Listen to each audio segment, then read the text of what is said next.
corrupção é um dos maiores problemas enfrentados pela população brasileira. Por conta disso, com tanto caso vindo a conhecimento público, não podemos deixar de reparar no descrédito dos brasileiros, principalmente na política. E um dos principais fatores desse descrédito é a corrupção generalizada, quase endêmica em todos os ramos da atividade política e econômica brasileiras. Agora, no programa Cidadania em Pauta, o nosso tema é corrupção no Brasil. E para falar sobre o assunto, convidamos a professora universitária e socióloga Vera Smolentzov. Obrigada pela sua presença mais uma vez no nosso programa. O prazer é meu e eu que agradeço a oportunidade, que é sempre muito boa para a gente falar sobre temas tão contemporâneos. E você gosta desse tema, né, Vera?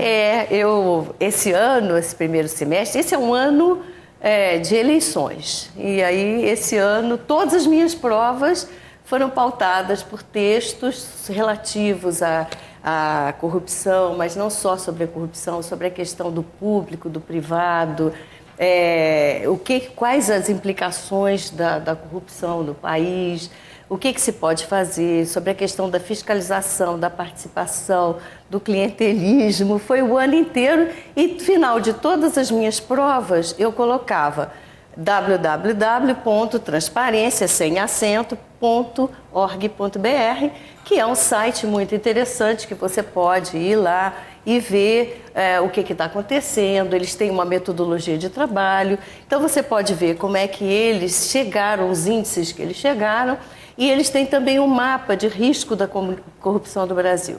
Eu acho que é importante você dar transparência e possibilidade das pessoas irem atrás do conhecimento, atrás da informação. Da ferramenta, né? Ferramentas de trabalho. Esse ano, todas as provas, elas tiveram essa preocupação. E é difícil entrar na cabecinha, por exemplo, você como professora universitária, abrir a cabeça do jovem para esse tema? Não, eu acho que o jovem é carente, muito carente, de modelos, de preocupação. Ele está muito preocupado com ele, com o entorno, com o país. Quando você mostra os índices que no Brasil são terríveis, o Brasil é uma das 12 maiores economias mundiais, né? Nós temos um país riquíssimo e é a sexta pior em desigualdade social. Então, esse índice o dinheiro está indo para o ralo, né? Não está indo para o ralo, não. O problema é esse. O dinheiro é um só. Eu falo para eles, olha, o dinheiro é um só. E quando as pessoas se apropriam desse dinheiro, ele fica diminuído para a maioria. Então, eu tento trabalhar muito em todas as minhas disciplinas a questão do público e do privado. E isso é fundamental quando você pensa em república. República como a res pública, a coisa pública. Então, é importantíssimo que você faça essa distinção, porque quando você entende que o que é público é de todos, do conhecimento de todos, pertence a toda a comunidade, e o que é privado é seu individualmente, quando você consegue fazer essa diferença, fica muito mais fácil de você entender a gravidade de questões como a corrupção, por exemplo, no Brasil. Vamos definir, então, para quem está assistindo, o que é corrupção, porque é bem genérico, né? Olha, existe um texto, até um livro que ele editou recentemente e que saiu até na internet e tal, e eu copiei um pedaço, que é um filósofo que é professor da USP, muito respeitado, que até é dessa região nossa, o professor Renato Janine Ribeiro, que ele fala muito, de uma forma muito simples. Eu até usei bastante os textos, pedaços dos textos dele, referindo que era dele, para os alunos todos, porque fica fácil você entender que corrupção não é só apropriação do dinheiro. Isso é muito pouco, é o que ele fala. A corrupção ela é muito mais abrangente e ela faz um estrago muito maior, porque ela quebra ela fratura os laços sociais. ela acaba com a confiança das pessoas, um no outro. Então, você, hoje em dia, tudo você desconfia. Você não deixa uma bolsa em qualquer lugar, porque você diz, vão pegar a minha bolsa, vão roubar a minha bolsa, né? E se você pensar por esse lado, é a corrupção dos costumes. A cola, que eu falo para os meus alunos, eles não gostam muito, é uma forma de corrupção, porque você está corrompendo os costumes. As regras. As regras, né? Está ultrapassando. Então, isso é muito importante. Quer dizer que qualquer regra que é descumprida, vamos dizer assim, é um ato de corrupção. Eticamente, você está acabando com o costume. Então, você está destruindo a confiança que as pessoas têm em você e você passa a ter delas. Você vê que hoje o jovem, nós temos muitos alunos jovens, né? A gente lida muito com gente muito jovem. E a primeira coisa que eu pergunto, você gosta de política? Você acredita nos nossos políticos? 99, qualquer coisa. 9999. Diz, não, e eu detesto política. Que, primeiro, nem todos os políticos são assim. Aliás, eu acho que não são todos. O problema é que a mídia dá muita atenção àqueles que são conhecidos corruptamente, como corruptos, né? E não dá atenção, não mostra aqueles que fazem um trabalho sério. Mas, Vera, eu acho o fato das pessoas, da população, aceitar um corrupto e até votar nele, às vezes sabendo que ele foi corrupto. Rouba, mas faz, né? Não está assinando que também ele, se estivesse no lugar, faria o mesmo? Então, mas isso aí eu acho que é a quebra do costume, é a quebra dos laços sociais, a quebra da confiança. Eu não tenho confiança mesmo. Ele é uma porcaria, assim como todos os outros. Então, pelo menos ele faz alguma coisa, já que o outro só vai corromper, pegar o dinheiro e pronto. É porque a gente tem essa noção de que a corrupção é só em relação ao dinheiro, mas não é. É muito maior. É toda uma postura. É uma postura de vida, né? Existem os pequenos roubos, que são tão graves quanto, né? Você vê, no Brasil já existem pesquisas que apontam que nas repartições públicas existe uma quantidade muito grande de pequenos roubos. Quer dizer, papel, lápis, clips, isso, você juntar tudo, é um gasto fenomenal. Né? E, no entanto, as pessoas dizem, eu ganho pouco, fulano rouba, fulano tira, por que eu não vou tirar também? É o problema da cola. Você acha, então, que a corrupção é um problema cultural? É um problema cultural, com certeza, e não é só brasileiro, por favor, não é. Ele é o próprio de vários outros países. O que acontece no Brasil é que aqui nós temos mecanismos frouxos para combater a corrupção, ou seja, nós temos muita impunidade. O que acontece nos outros países? Quando as pessoas são flagradas com processos de impunidade, de corrupção, de quebra da confiança, o que acontece? Eles são severamente punidos. E há uma indignação, Indignação social. Então, não existe essa história de a fratura dos laços sociais, da confiança social. Ela tem se mantido muito mais seriamente, assim, de uma forma mais garantida nos outros países que a impunidade não é grande, como no Brasil. O que você acha que leva as pessoas a agirem dessa forma aqui no país? Impunidade? Elas só veem esses exemplos, né? Você pode fazer tudo que não acontece nada. Aí a mídia também é muito responsável, porque ela mostra que o tempo todo as pessoas não acontece nada com elas e fica tudo por isso mesmo. Quer dizer, ela está ajudando. Está ajudando. A tornar o país mais corrupto. E outra coisa, os jovens, que eu estava te dizendo, meus alunos jovens, eu fico chocada, porque eu tenho confiança, eu acho que existem excelentes políticos que fazem a sua parte seriamente, assim como existem professores ótimos e professores ruins. Isso existe em tudo, todos os estamentos, todas as práticas sociais. Mas eu vejo que os meus alunos, eles não acreditam nos políticos. Eles dizem, Deus me livre, não tem nenhum que preste. E como que dá o poder não é verdade. a eles? Mas isso é falta de exemplo, eles não têm modelo, né? E isso é muito grave, porque eles vão e pegam uma coisinha daqui, uma coisinha dali. Se fulano fez isso e não aconteceu nada, por que comigo vai acontecer? Acontece que com as camadas mais fragilizadas da população, e não são só as mais pobres, mas aquelas com menos escolaridade, com menos acesso a determinados mecanismos, ela vai presa sim, essa população vai presa sim, né? E fica rolando lá, né, nas prisões sem acontecer nada. Fica muito tempo. Então, existe exemplos péssimos para a população, especialmente para o jovem. Se dissesse para o jovem... o perigo também, né, Vera, a criação de um poder paralelo. Sim, que está acontecendo, que já tá né? acontecendo Que no está país, acontecendo, né?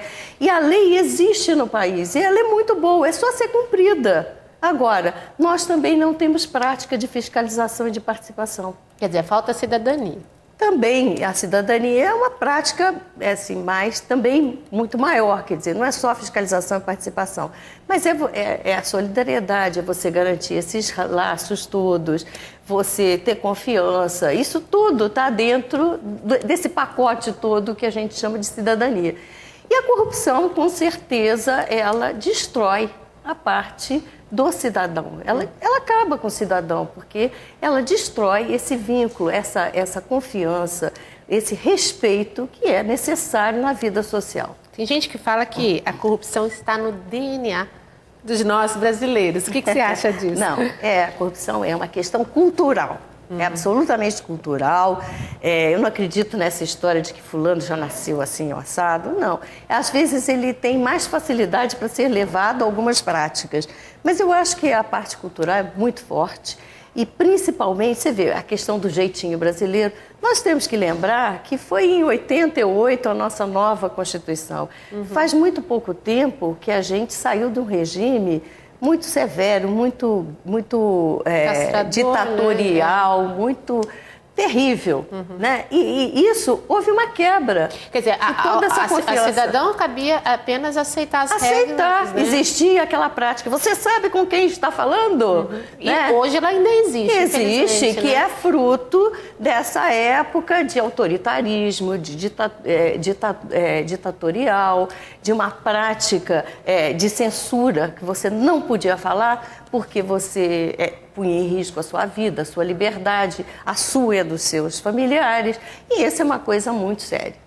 Então, nós temos que lembrar... Nós estamos aprendendo, então. Você vê dessa forma. Você é otimista? Muito otimista, muito otimista. Apesar do pessoal dizer, como é que pode ser otimista? Gente, eu fui jovem na época do regime militar. E você vê o que a gente já caminhou. Uma beleza, né? A gente hoje em dia pode falar na televisão sobre corrupção.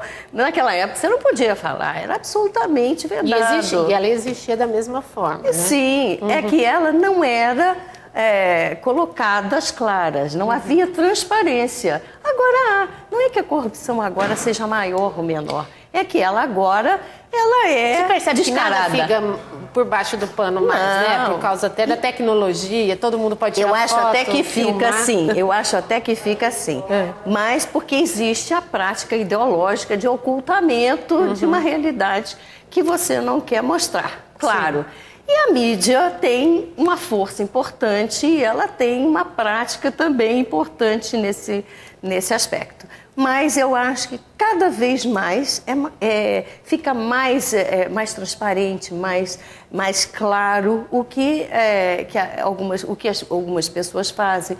Você tem outros mecanismos, você tem a internet, que eu acho que é um grande avanço, com todos os problemas. Eu falo com meus alunos, cuidado, a internet cabe pedofilia também, viu, pessoal? Então, tem cabe de tudo, né? Cabe tudo. Mas é importante que você faça a separação do que é bom e do que não é, e tenha um pensamento crítico, que é o que a gente tenta fazer em sala de aula, na faculdade. A gente é muito preocupado com essa questão do pensamento crítico, sabe? Não acredito, eu falo para eles, não acreditem em mim. Procurem saber se é verdade o que eu estou dizendo. Sim. Vamos ver outros livros, outras referências de outros autores. Vamos checar, sabe? Eu acho que é importante. Bom, a gente vê também na mídia a questão assim, quando alguém acha um dinheiro perdido e devolve, há todo um trabalho. Nossa, essa pessoa devolveu o dinheiro. Isso seria comum? Eu queria que você me respondesse depois do intervalo. A gente volta já já.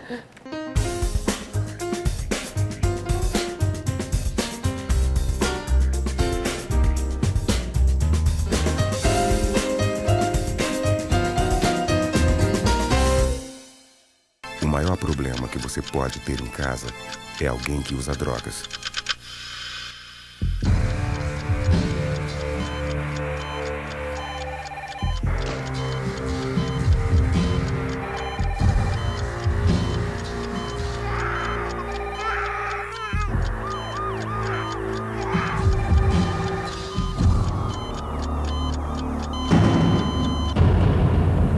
Encare esse problema de frente.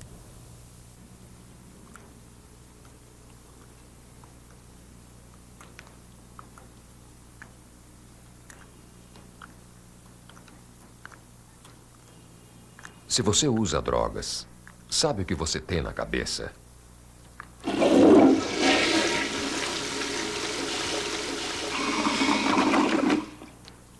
Use a cabeça, não use drogas. Drogas, nem morto.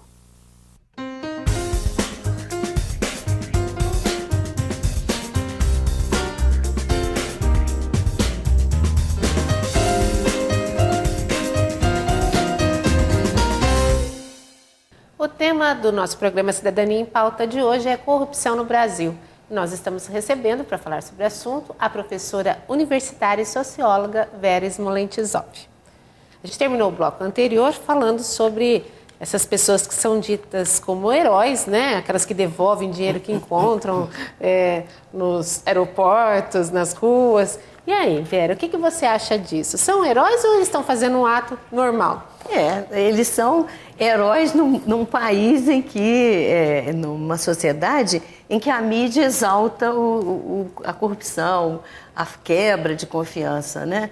Mas, na verdade, se você pensar bem, você também faria isso, né? Todos nós faríamos isso. Uhum. Eu acho que grande parte da população faria a mesma coisa. Quer dizer, que então a mídia está trabalhando de uma forma contrária, né? Para dizer que isso seria uma exceção, que na verdade a maioria das pessoas acha que agiriam dessa forma. Eu acho que sim, sabe? Eu não sei, eu acho que é aquilo que eu estou te falando. A corrupção quebra, fratura o elo social, né? Acaba com a confiança.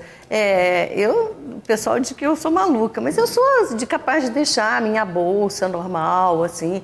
Claro que não no meio da rua, não sei. Mas eu normalmente, eu tanto assim. Eu acho que essa falta de confiança que a gente tem é fruto de tudo isso que a gente está vivendo, dessa impunidade grande. Então você fica com medo. Você vê, em países desenvolvidos, você anda na rua sem preocupação em passar por uma criança, às vezes mal vestida. Aqui no Brasil, você morre de medo de passar perto de uma criança. Fecha os vidros do carro e tal, porque você acha que vai ser agredido. Agora, você imagina onde é que está a lógica de você passar e ficar apavorado de ser machucado, de ter algum problema até físico por conta que uma criança está passando do seu lado. Uhum. Isso é terrível. Uhum. Então, incentiva ao medo, né? Ao medo, e mais o medo é justificável, é lógico, porque existe um crime organizado muito grande no Brasil, especialmente nas grandes cidades, por conta dessa impunidade. Se a pessoa é impune, por que não fazer? Uhum. Né? Bom, a gente vê muitos programas de televisão que cultuam a violência, né?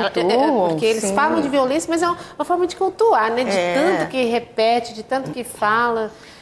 E isso é muito desgastante. Você vê, em lugares, quem viaja, conhece outros países, em que essa corrupção não é tão declarada, que esses vínculos sociais, esses elos sociais não foram assim tão destruídos, quebrados, né, esfacelados mesmo, você tem uma postura em ambientes públicos inteiramente diferente de nós brasileiros, que morremos de medo, ficamos assustadíssimos com tudo. Você acha que a corrupção está ligada ao subdesenvolvimento ou não? Não, eu acho, também mas você vê, o Brasil hoje em dia é a 12ª maior potência econômica do mundo. Uhum. E nós temos tudo isso. Se ouve falar que vai chegar entre as primeiras, né? Sim, então, eu acredito nisso mesmo. Uma isso, projeção, tem um crescimento absurdo. Uhum. Agora, mas nós temos uma desigualdade social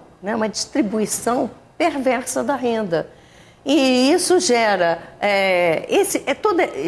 todos esses crimes. Você vê, quando existe corrupção, que é a apropriação do dinheiro, vamos falar só do dinheiro, existe todo o dinheiro do país, o PIB. Você se apropria de uma parte grande dele. Essa parte toda, que devia ir para questões sociais, ela fica diminuída. Então, quando você se apropria do dinheiro, que é uma coisa bem simples para a gente falar de uma forma mais tranquila, mais básica possível, você está tirando o dinheiro da saúde. Porque o dinheiro é o mesmo, se ele for retirado uma parte, fica faltando para a saúde, para a educação. A nossa educação precisa ser revista, repensada. Então, a gente chega a uma economia boa, mas com uma educação uma das piores do mundo. Das piores do mundo, onde os alunos vão para a faculdade, e não é só na minha faculdade, em qualquer uma, não é só na que eu trabalho, mas em 90% sem entender o que está lendo. Não consegue fazer essa adequação. Então você fica sem dinheiro para a saúde. Você vê o caos que é a saúde, a educação, o transporte coletivo, que é uma tragédia. Uma decadência. Não é? Uma decadência. O lazer, como é que você pode só trabalhar e viver sem lazer? E eu te pergunto, você conhece algum lazer público? Aqui, por exemplo, na nossa cidade, você poderia me apontar? Pode me apontar? Não. Como, por exemplo, uma forma de prática de lazer, de sociabilidade da população. Você é capaz de me apontar? Não existe. Você pode ir todo dia para tal lugar assim que é bacana, que tem... Você tem? Existe isso? Não. Nem um parque, né? Para se caminhar. Não tem parque. Então, é até perigoso você frequentar o parque depois de uma certa hora. Isso tudo é muito grave, por isso que a gente fala que a corrupção, a apropriação do dinheiro público, por exemplo, ela deveria ser punida como crime hediondo, porque ele leva à morte. E não é morte de uma pessoa, é morte de uma coletividade toda. Porque quando você tira o dinheiro da saúde, você acaba com a condição, a possibilidade da população se tratar. Você vê agora, nós temos um grande problema que está se discutindo, que é a questão da casa-mata, né? Para a parte da oncologia. E por quê? Né? Será que nós, no Brasil, não somos suficientemente ricos para termos dinheiro para fazer isso? Não é possível. O que é isso? Alguma coisa errada está acontecendo. Mesmo porque parte, né, do dinheiro público é destinado já à saúde e educação. Já à saúde e educação. E mesmo assim, ele é incompatível, não dá.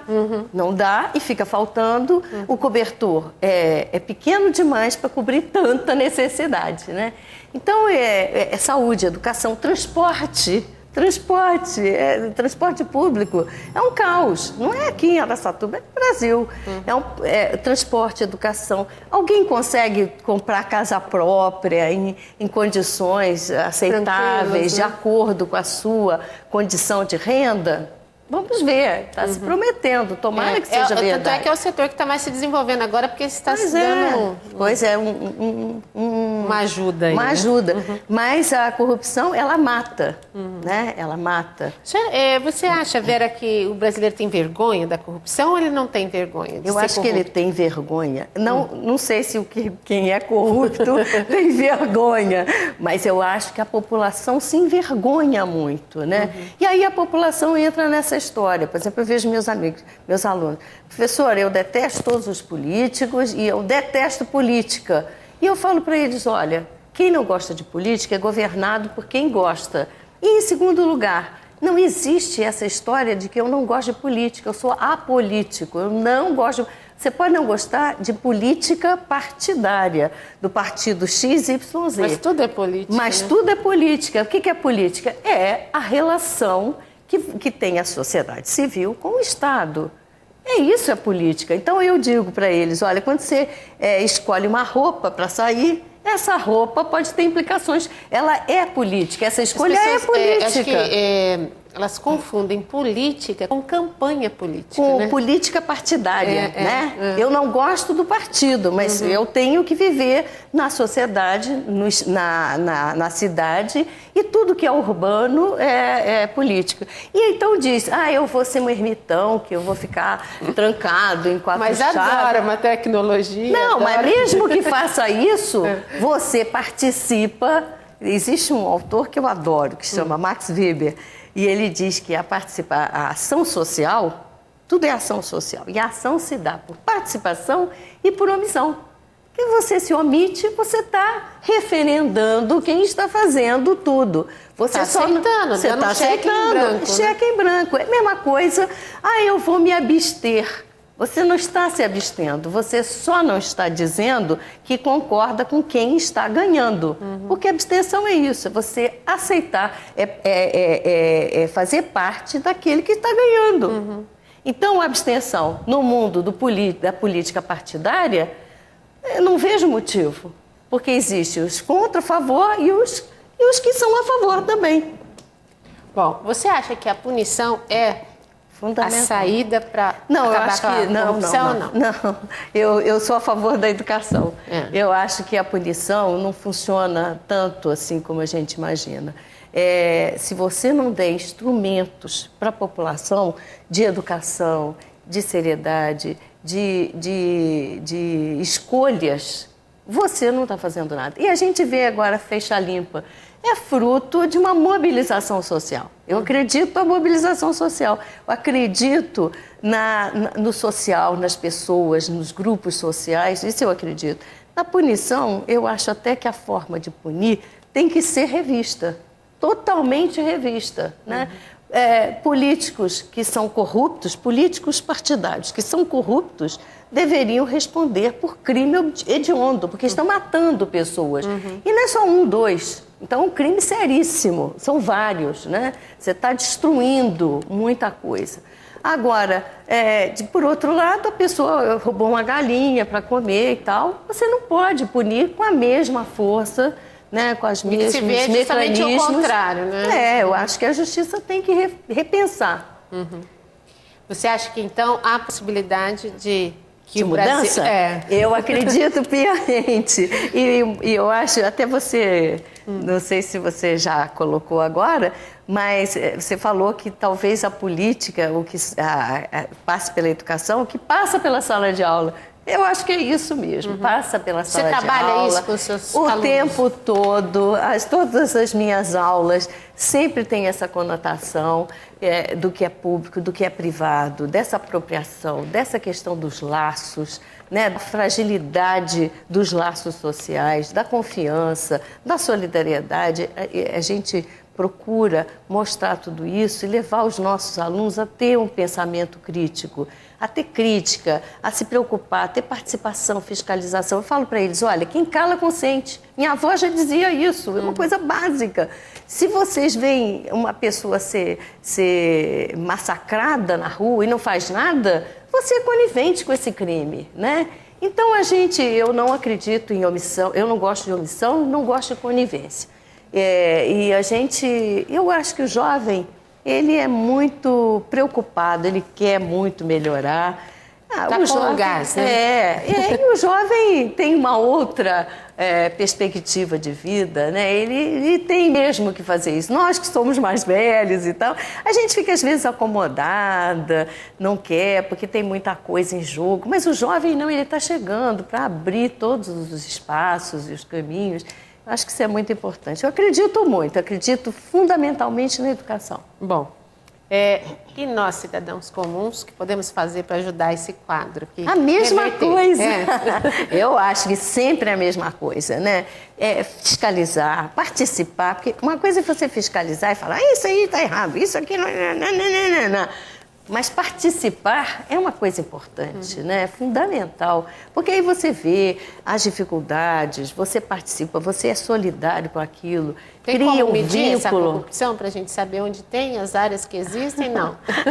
Olha, eu sugeriria a todo mundo que quiser, esse site é muito sério, Eu vou até falar Isso, www.transparencia.org.br. Lá eles mostram como é que eles fazem toda a metodologia, como é que eles chegaram a esses índices todos. Mostram também o mapa do risco da corrupção, que é sério. Então, são pessoas são pessoas idôneas, são pesquisadores. E eu acho que é legal isso, quer dizer, ele já tem uma pesquisa muito boa.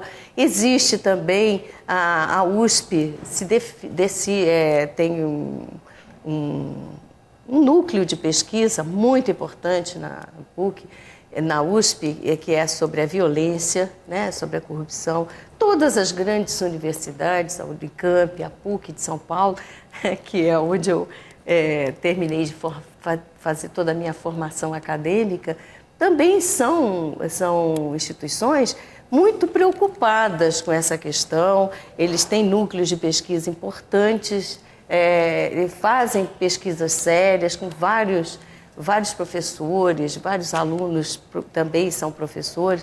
Então, eu acredito muito nessas pesquisas. Tem muita gente pensando nesse respeito, né? Muita gente. A gente tem que pensar também, levar a sério isso tudo, né? E mudar mesmo, uma mudança de vida, né? de qualidade. Não é uma mudança de quantidade, é de qualidade, sabe? Que eu acho que o conhecimento faz toda a diferença. E está ao alcance de qualquer um, é só buscar, né? Pois eu acho que é importante. A família tem uma importância incrível em Como tudo dizia isso. minha mãe, quem rouba uma borracha, rouba qualquer outra coisa, então, né? Exatamente. Começa daí de pequenininho. Mas se ele não for punido, acabou, né? Se você não mostrar para a criança que ela está errada e por que ela está errada, não vai valer Até nunca a família pena. não criar os monstrinhos, né? Não vai valer nunca a pena ser honesto, né? Vai sempre valer a pena ser desonesto. Mas vamos acreditar num Sim, país melhor, né? Com certeza. Tá, Adélia, eu queria agradecer mais uma vez a sua presença. O prazer é meu, eu que agradeço e estou sempre às ordens. Obrigada. Okay. E eu agradeço a você também que ficou com a gente até agora. Lembrando que o nosso programa vai ao ar 3 vezes por semana, segundas, quartas e sextas-feiras, em 2 horários, às 8h30 da manhã e ao 12h30. Eu conto com você aqui. Até lá.